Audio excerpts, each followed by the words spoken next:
Greetings, this is dslyecxi, and in today's episode of Art of Flight, we'll be looking at maneuvering and landing a helicopter. If you've seen episode 8, we talked about the basic concepts of acting as a transport pilot, to include working with other aircraft, and this talk will assume that you've seen that and are familiar with the contents of it. Here we're going to focus on knowing how to control your helo's speed, understanding your options in maneuvering, and then look at how this all comes together for a landing. If you've seen my stages of landing video in the past, you'll recognize some of that here, but we'll also cover much more, and do so in a more comprehensive manner.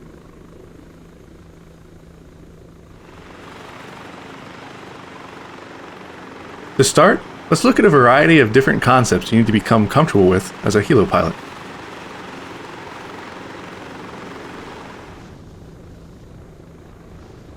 An important core concept is that of balanced flight, where you're flying at about 70 to 130 kilometers per hour, where maneuverability and speed find themselves well balanced. The balanced state is what you want to be in as you're making your final approach into a landing zone. You're moving at a decent speed, but you still have good maneuverability and are able to rapidly flare and come to a hover on short notice.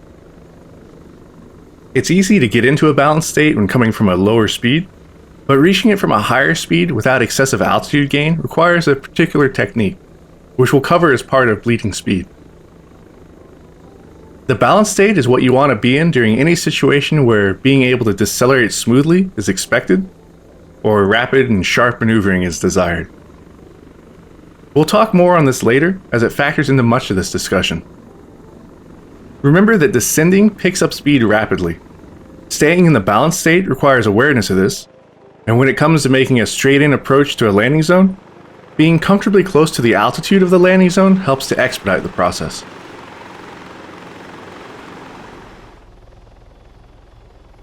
The next topic we'll cover is flaring.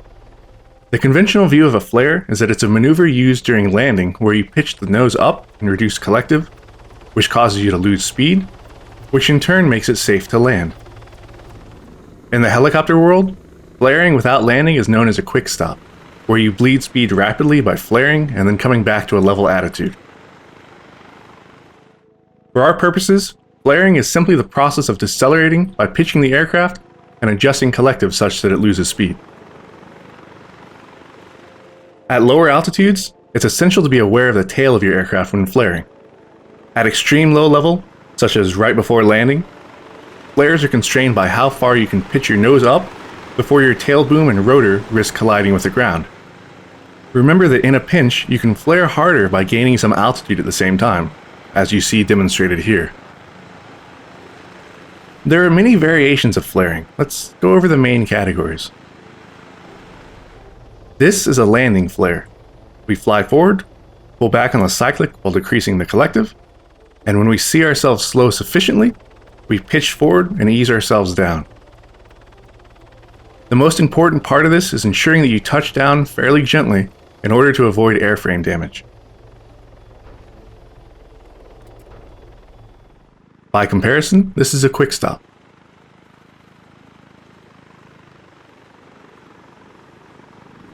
The best method to do a prompt quick stop is to use your pedals to bleed off speed more quickly, coming to a stop perpendicular to your direction of flight via a sideways flare, then using pedal to reorient however you need to. An important aspect of a good quick stop is being able to anticipate the helo's movement and not wobble while coming out of the flare and back into a hover. You can also flare during normal flight in order to more rapidly change speed. I call this a bleed flare. A bleed flare is often used to transition from higher speed travel to a more controlled state, known as a balanced state, in preparation for landing, without raising your altitude in the process. We'll talk more about this shortly. A barrier flare is a technique in which you heavily flare in order to avoid impacting an obstacle. Barrier flares are the most aggressive of flares. They involve a hard aft cyclic movement followed by raising collective. You're trying to use all of your power to arrest your forward speed in order to avoid an obstacle such as terrain, buildings, power or telephone poles, and similar things. Barrier flares are something you want to practice extensively, as they can become useful in moments of unexpected danger, but can also become a technique you can employ to do rapid landings. The key to practicing and perfecting barrier flares is to be able to judge exactly how much pitch is required to avoid a collision and then be able to rapidly recover into a hover without drifting excessively backwards. Barrier flares can come into play with auto rotations as well, particularly when tall trees are involved. Knowing how to flare to avoid a tree, and then rapidly recover to avoid striking your tail on the ground, can be the difference between whether or not you survive an auto rotation.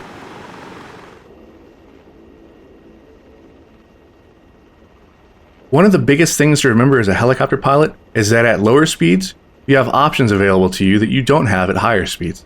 You're not restricted to flying in the direction the nose is pointed, and there are often good reasons to have your nose offset from the direction of flight.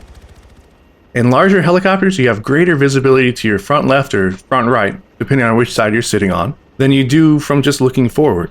Due to this, flying with an offset in that direction can give you greater visibility in the terminal phases of a landing. You don't have to land out of trim necessarily, but you should be capable of doing this. Just remember that when you're at low altitude in an out of trim state, your tail rotor and tail boom have shifted to one side and can snag on obstacles if you're not accounting for their altered location relative to your direction of movement. This concept also applies to flaring, which becomes orientation independent at lower speeds. If you have sideways movement, such as from using pedal to yaw into your direction of turn, rolling opposite of that movement acts as a flare, the same way that pitching back would flare you when moving forward. If you're flying backwards, pitching forward flares and arrests your movement. This sounds basic, but it's an important concept to remember. You can take advantage of this in creative ways. The most common use of this is when attempting to bleed speed in the terminal phase of an approach. Increasing pedal deflection will cause your aircraft to slow more rapidly, and when taken further, you can end up flying sideways using a rolling motion to flare for your landing. This technique is generally the quickest way to slow down through your final landing phase, though it isn't always the best choice when operating closely with other aircraft. Lateral flares have an additional benefit that can be very helpful at rapidly bleeding off speed at low altitude. As we talked about earlier, a traditional trimmed up flare at low altitude has to consider the dimensions of the tail. If you flare too steeply, you strike your tail and bad things tend to happen. However, if you're flying out of trim, you can dramatically change how much flare can be applied. A lateral flare doesn't risk the tail boom striking terrain. Instead, you can roll to an extreme angle as part of the flare, as you see here.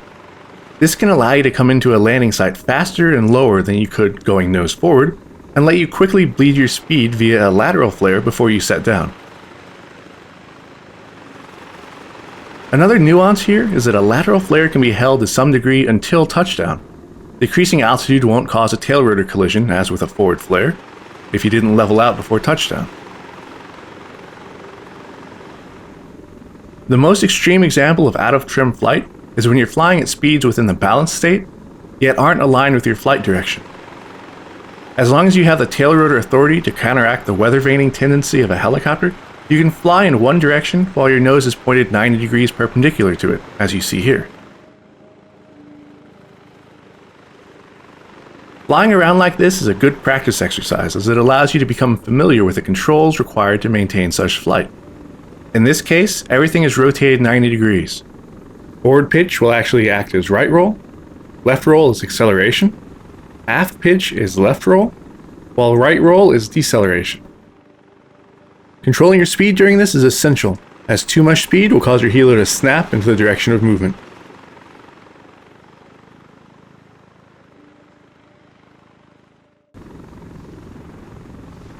Altitude is something a helicopter pilot has to carefully control, particularly in a combat zone.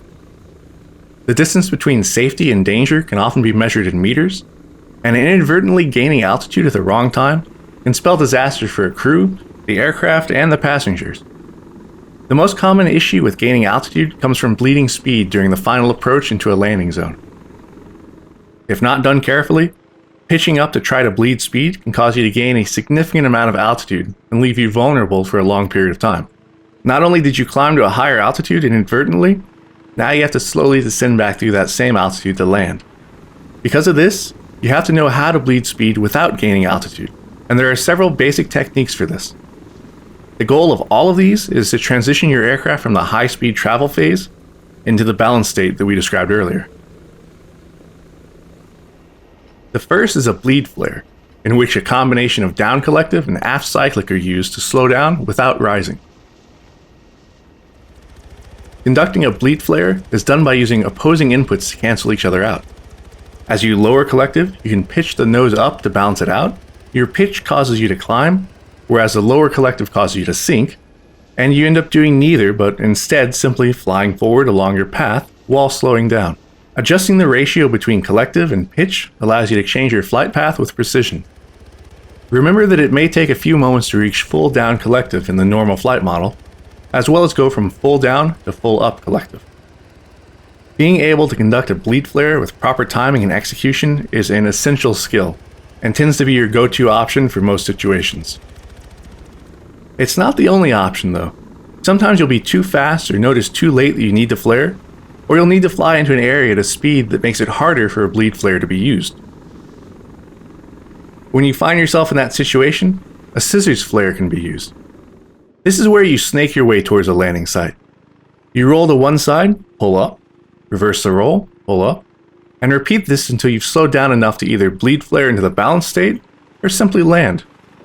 Scissor flares are particularly useful when you're flying into an area where you can't overfly the LZ. It's also very helpful when needing to rapidly drop altitude and speed simultaneously.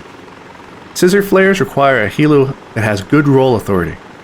If you're flying something sluggish like a Chinook, this technique does not apply. The better the roll, the more likely you'll find success with scissor flares. The other common option, which tends to work well for smaller aircraft like the Little Bird, is a switchback turn. A switchback is done by flying and then rolling to one side and doing a maximum performance turn via aft cyclic, while simultaneously inputting pedal in the direction of the ground, so left pedal if you roll to the left, and also lowering collective fully. This will very rapidly bleed off your speed and allow you to set down on short notice. Failure to lower collective during this maneuver will tend to result in you flying in orbit instead of cutting it into a full turn, while not using pedal will result in the maneuver taking longer to complete. Aim your nose roughly level with the horizon. You can pull your nose below or above the horizon to influence the sharpness of the turn as needed. The difference between a switchback and a scissors or bleed is that switchbacks are most efficient when flying slightly past and to one side of the landing point, whereas scissors flares are used when you can't overfly the landing point. Switchback turns can be done either at the balance state or at higher speeds. When done in the balance state, they tend to give you a nice single hook turn, while doing them at high speed can cause you to end up in a spiral turn around your desired target. A spiral turn is a workable situation to be in, but if time is of the essence, it's best to be in the balance state from the start so that you spend as little time as necessary in the shortest possible turn.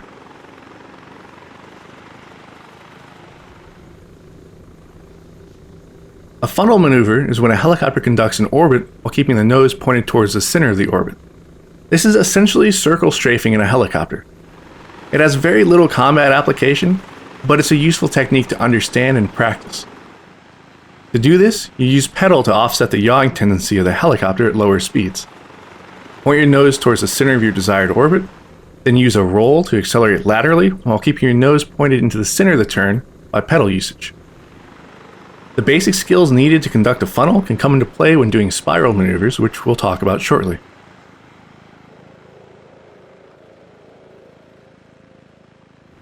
Arma's normal flight model works well for most things, but if one were to point to a weakness of it, it's that the collective response for descending is sluggish. Descending in a helicopter in Arma can be a chore, taking longer than you'd expect from a real helo. While shallow, full-down collective descents have their place and work much of the time, there are other techniques that can be used to get low very quickly. First, we have the dive and switch. This is a way to very rapidly change altitude and also get to whatever speed state you desire. Initiate this by diving steeply and roughly towards where you want to end up. Make sure you don't descend at too high of a speed. Arma helos lose controllability at high speeds and become significantly more sluggish before that. Keep making control inputs as you descend, such that you're able to maintain awareness of when you start to lose responsiveness. Once you're at low altitude, if you'd like to change speed, roll to one side and initiate a switchback turn. Once you've reached the speed you wanted, exit the switchback turn and resume flight. Your other option is a spiral descent, and it works like it sounds. You enter into a turn while descending. The sharpness of the turn and the aggressiveness of the descent can be tweaked as needed to fit the situation, making it possible to use this for a variety of different purposes.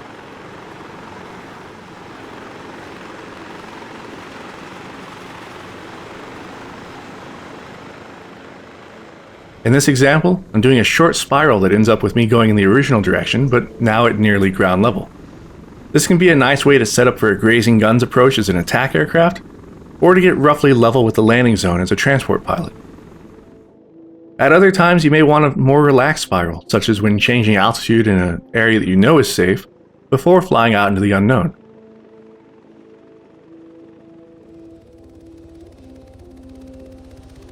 Let's look at all these techniques as they relate to landing approaches. We'll go through each style and talk about what we're doing and why, and show how it all comes together.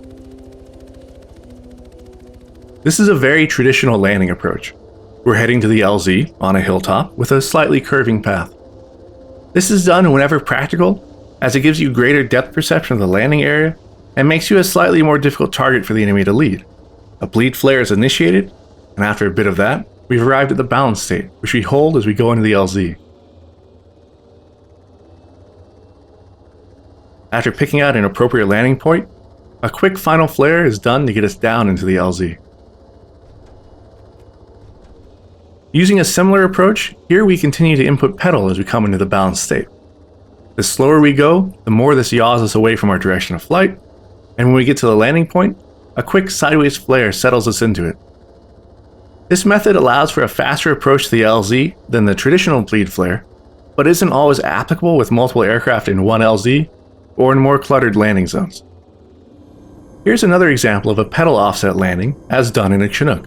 By sliding into the LZ out of trim, we're able to more clearly see where we're landing and ensure that the entire helicopter can set down without issue.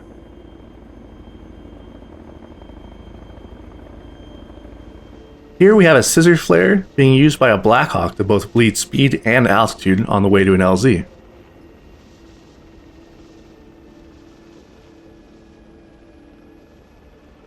Pedals are used to keep the helo out of trim as much as possible, using the airframe to cause additional speed bleed. Once the balance state is reached, the out of trim state is maintained to help quickly bleed the remaining speed, and then a normal landing is made.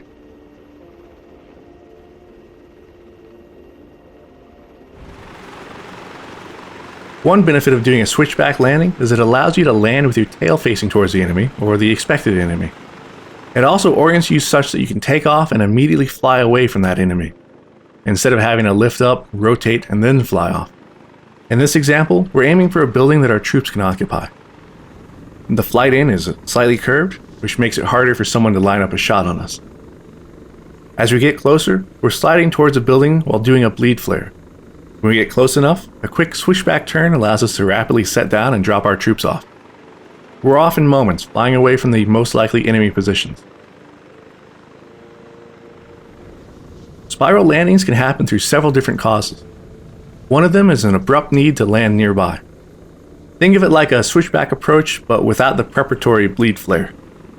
After conducting a switchback turn at this sort of speed, you may find it necessary to orbit while ascending, which quickly becomes a spiral.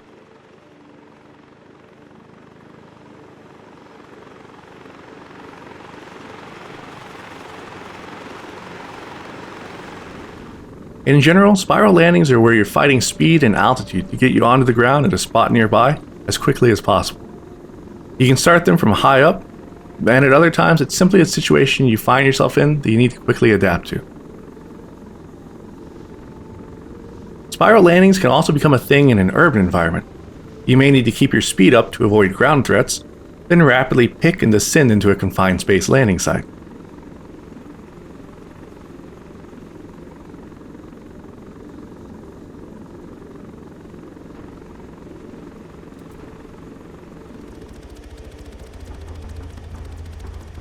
As with all things, knowing the techniques is only a portion of the journey. Having the judgment and experience to be able to choose the right tool for the right situation is a significant aspect, and being proficient in the execution of the techniques through extensive practice is absolutely critical. There is no substitute for that practice. Put in the hours, and you'll be able to show the results of that when the going gets tough.